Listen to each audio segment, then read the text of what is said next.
নমস্কার বন্ধুরা, ডিসেম্বরের ছুটিতে চলে এসেছি ঘাটশিলায়। এই রিসর্টটায় আছি বেশ বড়সড়। একটা গাড়ি বুক করে নিয়েছিলাম, তারপর চলে গিয়েছিলাম ধারাগিরি ওয়াটারফলসে। চলো সেখানে গিয়ে তোমাদের দেখাই। বেশ অনেকটা রাস্তা হেঁটে গিয়ে ধারাগিরি ওয়াটারফলস।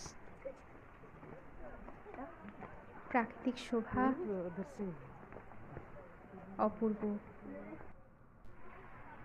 ঝলমলে রোদে মন কাড়া সৌন্দর্য মোহিত করে দিল। এই যে ধারাগিরি ওয়াটারফলস, চারিদিকে লোকের ভিড়। 25শে ডিসেম্বরের ছুটিতে সকলেই মাথায়